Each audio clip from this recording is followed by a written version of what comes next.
Hola mis amigos y gracias por acompañarme en esta tercera entrega de la serie La Gran Trama, donde hemos estado analizando el quién, cuándo, cómo y por qué de lo que le ha acontecido a la humanidad desde sus inicios hasta el día presente.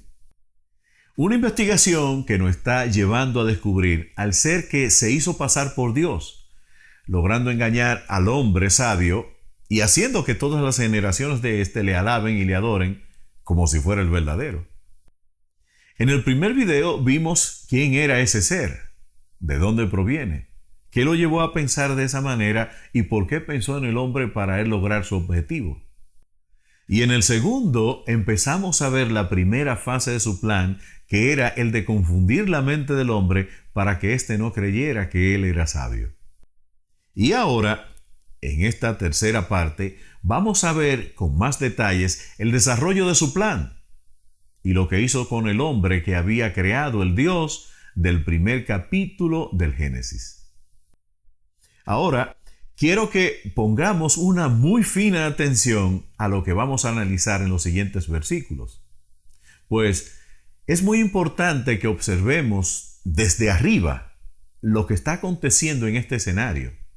Es decir, que me gustaría que nos pongamos como cuando uno va a una sala de cine o de teatro y nos sentamos en la parte alta, en el balcón, para ver todo el panorama y todos los detalles de lo que está aconteciendo en ese escenario con los actores y con la obra. Porque lo que vamos a ver hoy es la degradación espiritual del primer hombre y en lo que fue convertido por el falso Dios. Entonces, empecemos la función. Se abre el telón. Génesis 2, versículos del 8 al 9. Y dice, y Jehová Dios plantó un huerto en Edén, al oriente, y puso allí al hombre que había formado. Y Jehová Dios hizo nacer de la tierra todo árbol delicioso a la vista y bueno para comer. También el árbol de la vida en medio del huerto, y el árbol de la ciencia del bien y del mal. Y salía de Edén un río para regar el huerto, y de allí se repartía en 4 brazos. El nombre de uno era Pisón. Este es el que rodea toda la tierra de Ávila, donde hay oro. Y el oro de allí es bueno. Hay allí también bedelio y ónice. El nombre del segundo río es Gihón. Este es el que rodea toda la tierra de Cus. Y el nombre del tercero es Hidekel. Este es el que va al oriente de Asiria. Y el cuarto es el Éufrates. Tomó pues Jehová Dios al hombre y lo puso en el huerto del Edén para que lo labrara y lo guardase. Y mandó Jehová Dios al hombre diciendo, de todo árbol del huerto podrás comer, mas del árbol de la ciencia del bien y del mal no comerás, porque el día que de él comiere, ciertamente morirás. Ahora, ¿qué es lo que estamos viendo aquí desde nuestro balcón, mis amigos?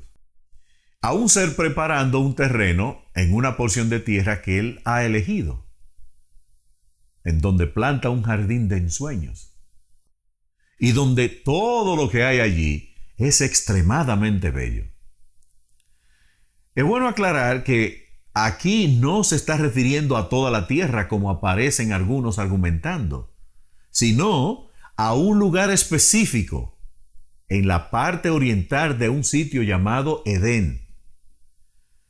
Dice la escritura que el jardín lo irrigaba un río que se repartía en 4 brazos que cruzaban cada uno de los 4 costados de este, lo que hacía que la vegetación y la vida se mantuvieran en un estado impecable, que había allí oro del bueno y piedras preciosas a flor de tierra, lleno de árboles y frutos tan hermosos y llamativos que incitaban los sentidos. Y entre ellos los 2 principales colocados en el mismo centro del jardín, el árbol de la vida y el árbol de la ciencia del bien y del mal, es decir, el de la sabiduría. Más tarde este Dios le agregaría las bestias, que dice que él mismo formó del polvo de la tierra, y las aves. Luego que preparara todo, dice el versículo 15 que tomó Jehová Dios al hombre que había formado y lo puso allí, en el jardín, con una orden específica, para que lo labrase y lo guardase. Es decir, que desde nuestro balcón lo que estamos viendo es que el hombre que este Dios está poniendo en ese jardín es un ser sin voluntad, sin libre albedrío, dueño de nada, que no razona y que es manejado como un títere. ¿Y por qué digo esto? Por lo que estamos viendo desde nuestro balcón, que este Dios no es el mismo que vimos en el primer capítulo. El que estamos viendo aquí es un Dios imperativo, egocéntrico y manipulador. Y es que son las cosas que vemos que está ejecutando contra el hombre lo que declaran su personalidad. ¿Qué vemos? Vemos que el hombre no va al jardín, sino que lo llevan. Lo que indica claramente que le habían quitado la voluntad y el libre albedrío, que ya no manda en su territorio. Lo segundo, que de ser amo y señor de todo, ahora pasa a ser un simple trabajador, puesto que su oficio no es el de señorear en todo lo creado y sojuzgar la tierra como se le había dicho, sino el de trabajar el jardín de Jehová y el de cuidarlo. Y tercero, que tampoco tiene derecho a comer de todos los árboles como se le había indicado también, pues ahora tiene restricciones.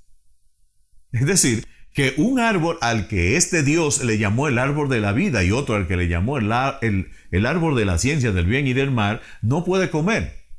Y que si desobedece esta orden, el castigo es la muerte. Ahora, unos puntos interesantes que no quiero dejar pasar por alto porque en lo adelante veremos sus razones e implicaciones. Por ejemplo, el énfasis que hace este Dios a la hora de describir el jardín como algo tan único, tan especial y tan sublime, como para que fuera el sueño y el anhelo de todo aquel que lo viera y que el que viviera allí no quisiera jamás salir de ahí. Porque fuera de allí no iba a encontrar las bonanzas y exquisiteces que solo había en ese lugar. Frutos que incitaban los sentidos, oro del mejor y las piedras más hermosas. Es decir, información extra que solo busca tocar los sentidos de un hombre degradado espiritualmente con el fin de despertar en él sentimientos de deseo y lujuria por las cosas materiales. Cosas que no existían en la mente del hombre cuando tenía un espíritu íntegro, como vimos que era el hombre del primer capítulo. Como dije en mi segundo video, que este ángel conocía muy bien lo que eran los sentidos en los seres vivos y cómo estos trabajaban en la formación psíquica de estos, produciendo diferentes tipos de sentimientos cuando son motivados. Y aquí él está haciendo uso de ese conocimiento como parte de su plan, para poco a poco ir introduciendo elementos que le sirvan para formar y crear la nueva mente del hombre. Una mente donde las comparaciones de las cosas y las divisiones sean las que primen, para que luego vengan las confusiones y con ellas las indecisiones y los errores. Y cuando estos aparezcan, acusarlo. Sembrar en él el miedo y el sentimiento de culpa que lo debilitaría psíquicamente y que lo convertiría en un ser completamente vulnerable a todo, como es lo que él está buscando lograr con él. Otro punto interesante para observar es el de la introducción de la palabra muerte y desobediencia, que no son mencionadas por el Dios del primer capítulo, ni tampoco el uso del lenguaje imperativo, como las palabras tomó al hombre, puso al hombre, mandó al hombre, las cuales son un indicativo de que este hombre ya no tiene su libre albedrío. Y la otra es la orden específica de la que iba a hacer con el jardín de este Dios: labrarlo y cuidarlo, nada más. Ahora, si comparamos a este hombre con el del primer capítulo, vemos que hay una diferencia abismal, lo que indica que ya este ángel hizo el trabajo que quería en la mente del hombre y que estaba listo para lograr su objetivo. El tiempo y el cómo lo hizo no se lo mostró a Moisés para que lo escribiera, porque esa parte no le convenía que se supiera. Pero en el desarrollo de los hechos ya nos damos cuenta de cómo, cuándo y dónde lo hizo. Muchas personas dicen que Jehová puso este árbol allí para probar al hombre a ver si desobedecía. Y sí, es cierto. Él estaba probando si el trabajo que había hecho en él iba a dar los resultados que esperaba con esa trampa que le puso. Recordemos que su plan es trabajar en la mente del hombre para confundirlo y lograr que éste pierda la fe en sí mismo.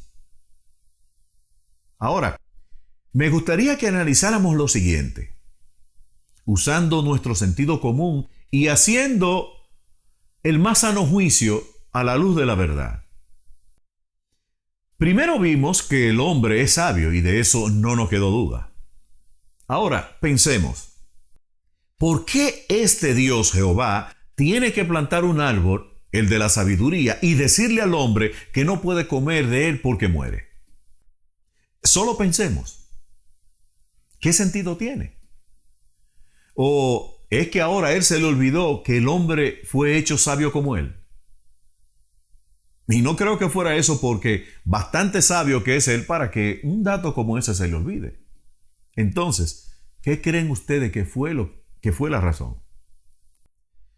La única razón que yo veo es la de decirle al hombre con la sola presencia del árbol en medio del huerto que él no es sabio y que la sabiduría no es para él. Esa fue la prueba de la degradación mental del hombre. Que él no es más que una bestia más de la del campo, como veremos más adelante. No veo otra razón. Y esto contrasta con lo que dijimos que él se propuso lograr. Y no creo que haya que ir muy lejos para darse cuenta de lo que ha pasado con el hombre. Que no hay que ser un erudito en ciencias teológicas o filosóficas para verlo. No es que el primer hombre lo mataron y crearon uno nuevo, no. Es el mismo hombre, solo que fueron alterados y confundidos sus pensamientos por un ser que tenía más conocimiento que él hasta ese momento. Porque estuvo presente cuando él fue creado. Él pudo modificar la información en el ADN del hombre, pero no la del Padre que está encriptada en él. Esa que fue la que levantó a Jesús de los brazos de la muerte y que es la que llevamos todos como un sello de protección divina en nosotros. Creo que con lo que hemos visto hasta aquí es bastante obvio entender y conocer quién es este falso Dios y cuál es su plan. Ahora me gustaría conocer sus opiniones.